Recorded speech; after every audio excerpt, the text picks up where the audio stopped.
Notre troisième intervention concerne les modalités de commercialisation des produits de santé, y compris leur circuit de distribution.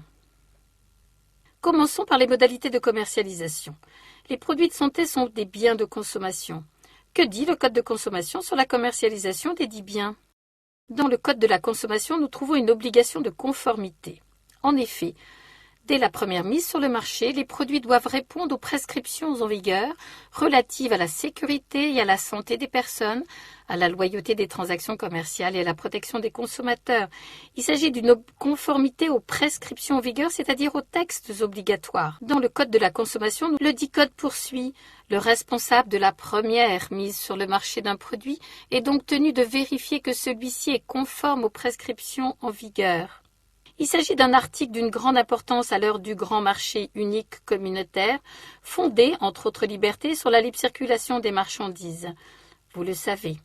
C'est la première personne physique ou morale qui met un produit sur ce grand marché unique qui est responsable du dit produit, qui doit s'assurer de la conformité du produit aux dispositions requises le concernant. Elle doit donc pouvoir présenter les justificatifs du respect des dispositions requises à tout agent, c'est-à-dire un inspecteur par exemple, chargé d'en assurer la vérification. Le dit Code poursuit: le responsable. Qu'en est-il de nos produits de santé ? Qu'en est-il de nos produits de santé ? Prenons le cas des médicaments. Le Code de la santé publique nous apporte la réponse attendue. Arrêtons-nous d'abord sur le cas des médicaments dans la partie législative du dit Code, à l'article L. 5121-8. Nous faisons connaissance avec les conditions de commercialisation des médicaments. Ainsi, toute spécialité pharmaceutique ou tout autre médicament fabriqué industriellement doit faire l'objet, avant sa mise sur le marché ou sa distribution à titre gratuit, d'une autorisation de mise sur le marché délivrée par l'Agence française de sécurité sanitaire des produits de santé. Quelles sont les expressions magiques ? Il s'agit de médicaments fabriqués industriellement et non à la demande comme c'est le cas souvent à l'officine. Puis est faite la différence entre mise sur le marché et distribution à titre gratuit.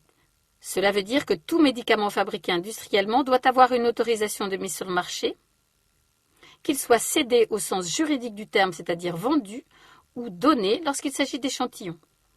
Poursuivons la lecture de notre article. Le Code de la santé publique nous apporte la réponse. Une autorisation de mise sur le marché ne peut être délivrée qu'à un demandeur établi dans un État membre de la Communauté européenne ou partie à l'accord sur l'espace économique européen. Ainsi, une firme établie aux États-Unis ne peut demander et obtenir une autorisation de mise sur le marché en France.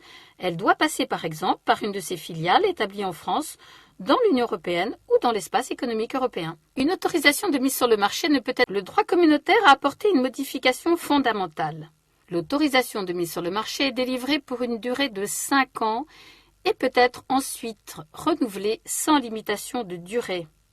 Le renouvellement de l'autorisation de mise sur le marché n'est plus quinquennal comme c'était le cas en France depuis les années 40. L'AMM est accordée désormais pour une durée de 5 ans et peut être renouvelée pour une durée illimitée.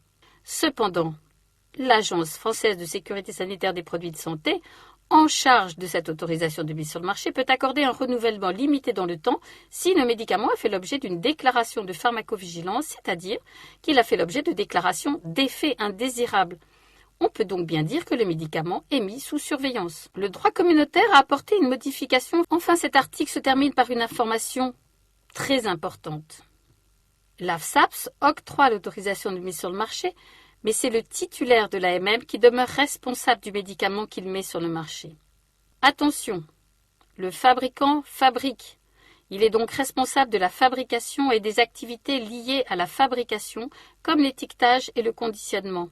L'exploitant, c'est-à-dire le titulaire de l'autorisation de mise sur le marché, exploite. Il est donc responsable des activités liées à l'exploitation, comme la surveillance du produit après sa mise sur le marché, c'est-à-dire la pharmacovigilance, ou la publicité. Enfin, cet article se termine par une information. Après l'article L. 5121-8 vient normalement l'article L. 5121-9.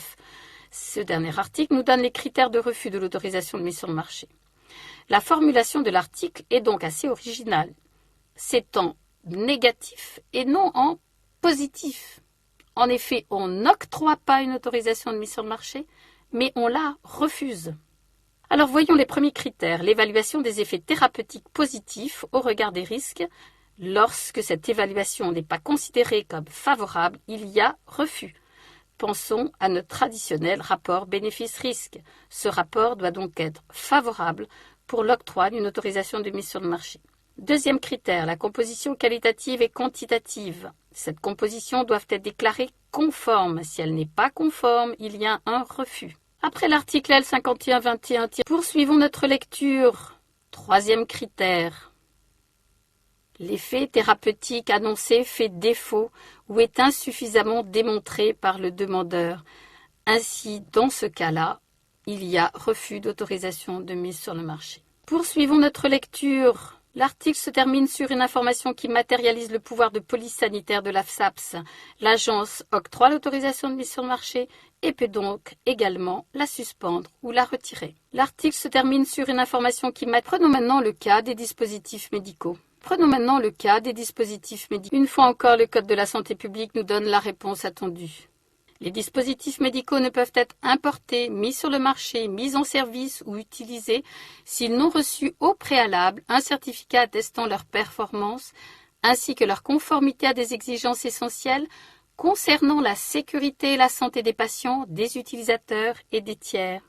Le législateur a été plus précis que pour le médicament puisqu'il a utilisé en plus de la mise sur le marché les expressions suivantes: utilisation, mise en service et importation. Les vérifications des performances, c'est-à-dire des indications thérapeutiques, et de la sécurité sont également préalables aux activités citées précédemment. Notez qu'elles auront pour cible non seulement des patients, mais également les utilisateurs et les tiers. Notez aussi qu'il ne s'agit pas d'une autorisation de mise sur le marché, mais d'une certification. Une fois encore, le Code de la santé publique nous donne la certification peut être une auto-certification. C'est alors le fabricant qui s'auto-certifie et qui prend la responsabilité du dispositif qu'il certifie. Dans les autres cas, la certification est faite par un organisme qui n'est pas l'Agence française de sécurité sanitaire des produits de santé, mais qui est agréé par cette agence. En France, il n'y a qu'un seul organisme agréé, c'est le LNE-GEMED. Cet organisme agréé est également appelé organisme notifié, car chaque agence compétente en matière sanitaire notifie à la Commission européenne les organismes qu'elle a agréés. Et cette notification aboutit à l'octroi de chiffres qui sont donnés à ces organismes et qui les officialisent. Ainsi, pour le TÜV, on a 0123 et pour le LNE-GEMED, 0459. Ce sont des chiffres que vous voyez sous les deux lettres CE et qui matérialisent bien la notification et l'agrément officiel de ces organismes. Ils symbolisent également la certification par le dit organisme des dispositifs médicaux qui sont donc mis sur le marché. La certification peut être une L'article que vous avez sous les yeux nous amène à comparer le DM aux médicaments. Tout dispositif médical mis sur le marché ou mis en service en France est revêtu du marquage CE, attestant qu'il remplit les conditions énoncées précédemment.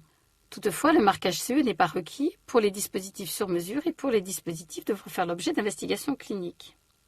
Les trois lettres AMM suivies du numéro d'autorisation de mise sur le marché apposé sur le conditionnement d'un produit attestent qu'il s'agit d'un médicament et qu'il est conforme aux exigences requises. De même, les deux lettres CE, accompagnées ou non du numéro d'agrément de l'organisme agréé, donc 0459 pour le GEMED ou 0123 pour le TÜV, attestent que le produit est bien un dispositif médical conforme aux exigences requises. Cependant, l'AMM n'est pas requise pour un médicament en cours d'investigation clinique, puisque ces investigations cliniques lui permettront d'obtenir la dite AMM. Il en est de même pour le dispositif médical. Il ne peut avoir le marquage CE avant la fin des investigations cliniques, donc il n'y a pas de marquage CE pour les DM en cours d'investigation clinique. Vous pouvez comparer aussi le DM au médicament pour le cas des surmesures. Seul le médicament préparé à l'avance doit avoir une AMM avant d'être utilisé. De même, seul un DM préparé à l'avance doit avoir le marquage CE. L'article que vous avez sous les yeux, le marquage CE, symbolisé par les deux lettres C et E, indique que le produit respecte bien les exigences essentielles requises. C'est un passeport pour les produits circulant librement dans tout l'espace économique européen. Le marquage CE. Nous connaissons les conditions de commercialisation des principaux produits de santé, mais qu'en est-il de leur circuit de distribution? Cette question nous amène à parler du monopole pharmaceutique, car les questions relatives à ces deux produits que sont le médicament et le dispositif médical sont les suivantes. Sont-ils en libre service? Appartiennent-ils à un circuit de distribution sélective? Appartiennent-ils à un circuit de distribution exclusive? Nous connaissons les conditions de commercialisation. Prenons tout d'abord le monopole pharmaceutique ou la distribution. Je vous laisserai le soin de lire cet article très important qui est l'article L 4211-1. 3 expressions résument le champ d'application du dit monopole. Fabrication, vente en gros, vente au détail. Pour les 3 activités citées, quels sont les établissements concernés? Pour la fabrication sont concernés les établissements de fabrication industrielle et ceux qui assurent la fabrication extemporanée, les pharmacies d'officine. En ce qui concerne la vente en gros, nous parlerons des grossistes répartiteurs, qui sont des commerçants. En effet, ils achètent les produits et les revendent. Nous parlerons également des dépositaires qui, eux, sont des prestataires, car ils vendent pour le compte des établissements de fabrication industrielle. Enfin, en ce qui concerne la vente au détail, pensons essentiellement aux officines de ville et aux officines hospitalières, qu'on appelle les pharmacies à usage intérieur. À quoi sert donc tout ce dont nous venons de parler? Pour tous les produits dont vous aurez à vous occuper dans votre vie professionnelle, vous devrez donc d'abord les définir, comme nous l'avons fait précédemment, avant de pouvoir répondre aux questions suivantes: qui les fabrique, qui les distribue en gros, qui les distribue au détail. Je vous laisserai le soin de lire. Poursuivons toujours la lecture de notre article. D'après le Code de la santé publique, les médicaments à usage humain tels que nous les avons définis sont sans contestation possible dans le monopole pharmaceutique absolu. Les 3 activités sont dans le monopole: fabrication, vente en gros, vente au détail. Quelques paragraphes après celui des médicaments figurent ceux relatifs aux dispositifs médicaux et aux dispositifs médicaux en usage in vitro. Seuls les dispositifs médicaux présentés comme conformes à la pharmacopée sont dans le monopole pharmaceutique absolu. Ainsi, la définition par présentation revêt toute son importance. Je ne vous le répéterai jamais assez. Pour faire ainsi la différence entre des pansements vendus obligatoirement en officine et ceux pouvant être vendus en grande surface, il faut regarder leur conditionnement. Poursuivons toujours la lecture de notre article. D'après toujours le Code de la santé publique, pour les dispositifs médicaux d'usage in vitro, c'est plus simple. En effet, seuls ceux qui sont conditionnés pour être utilisés tels quels par le patient sont dans le monopole pharmaceutique. Il s'oppose ainsi à ceux qui sont utilisés par les laboratoires d'analyse de biologie médicale.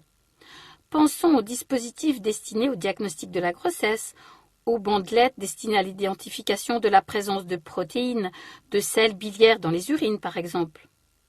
Mais quel monopole? Celui de la vente au détail seulement. Ainsi, des entreprises non pharmaceutiques peuvent les fabriquer et les vendre en gros. Poursuivons toujours la lecture de toujours d'après le Code de la santé publique, les plantes médicinales et les huiles essentielles présentées sans allégation thérapeutique peuvent être dans le monopole de vente au détail. Seul monopole possible pour les 10 produits. Mais pour être dans le monopole de vente au détail, il faut que les plantes médicinales ne soient pas sur les listes publiées par le ministère de la Santé et que les huiles essentielles soient sur une liste publiée par le même ministère. Liste négative pour les unes, liste positive pour les autres. Nous reverrons cela dans les années ultérieures, tout au moins pour ceux d'entre vous qui se destinent à la pharmacie. Mais c'est une information importante pour vous en tant que futur professionnel de santé et même pour vous en tant que simple citoyen. Vous ne trouverez pas les mêmes plantes en officine et en grande surface. Toujours d'après le Code de la santé publique, Parmi les modalités de distribution, nous avons la distribution sélective. C'est un système de distribution intermédiaire entre la distribution exclusive et la distribution libre. Elle consiste à réserver la vente de certains produits à une catégorie de commerçants en raison de la particularité des dits produits, danger potentiel, qui nécessitent la compétence de leurs vendeurs. Est-ce que ce système de vente s'applique à nos produits de santé? Parmi les modalités de distribution, nous avons Alors que les produits destinés à l'application des lentilles oculaires de contact sont dans le monopole pharmaceutique, les produits destinés à leur entretien peuvent être vendus par les pharmaciens et les opticiens. En ce qui concerne les médicaments à usage vétérinaire, seuls les pharmaciens et les vétérinaires peuvent les vendre. Nous pouvons parler donc de vente sélective pour ces produits. Alors que les produits destinés à l'application, la vente libre signifie que le produit concerné ne présente aucun danger particulier nécessitant interrogation et conseils spécifiques préalables à leur vente. C'est le grand principe de la vente en droit français. En effet, depuis 1792, par la loi Le Chapelier, a été proclamée la liberté du commerce et de l'industrie. Les restrictions à la liberté du commerce et de l'industrie ne sont donc que des exceptions. C'est sans doute la raison pour laquelle nous retrouvons le même principe dans le droit communautaire de libre circulation des marchandises, de libre concurrence. Les restrictions à cette liberté proclamées dès 1957 doivent être justifiées pour protéger la santé publique. Par exemple, c'est ce que nous avons vu lors de notre premier cours, je vous le rappelle. La vente libre signifie que il nous fallait connaître les différents systèmes de distribution pour appréhender de façon positive la liste que vous avez sous les yeux. Vous avez le début. Il s'agit de la liste de produits que le pharmacien d'officine peut vendre, conseiller et dispenser dans son officine. Parmi les produits cités, certains sont dans le monopole, d'autres non. C'est une liste ouverte, mais également limitative. Il nous fallait connaître les différents systèmes de distribution. Je vous laisse le soin de continuer la lecture de cet arrêté, où vous retrouvez beaucoup de produits que nous avons déjà abordés, et d'autres comme le pastillage, la confiserie pharmaceutique, les eaux minérales. Je vous laisse le soin. Encore quelques exemples. Vous voyez que la liste est longue. Nous avons les produits cosmétiques. Nous retrouvons nos dispositifs médicaux de diagnostic in vitro, des produits chimiques, à condition que ceux-ci soient nettement séparés des médicaments. Encore quelques exemples, vous voyez que la liste est longue. Bon, là, vous avez la fin de la liste donnée par l'arrêté. Dans fin de liste, il y a donc des produits importants comme les compléments alimentaires. Vous voyez qu'ils ont été rajoutés il n'y a pas très longtemps. Ça avait été un oubli puisque les pharmaciens d'officine conseillent, vendent des compléments alimentaires depuis très longtemps et qu'en fait, on ne les a rajoutés qu'il y a 2 ans. Vous avez également tous les équipements de protection individuelle. Alors, certains pour la protection solaire, certains sont des protections individuelles d'acoustique. Et enfin, vous avez le dernier qui a été rajouté suite à la grippe aviaire. Vous avez des équipements de protection individuelle respiratoire. L'adjectif a été oublié, mais vous le rajoutez bien. Et vous pensez ainsi à tous les masques qui sont disponibles désormais en pharmacie. Je vous remercie de votre attention. Bon, là, vous avez la fin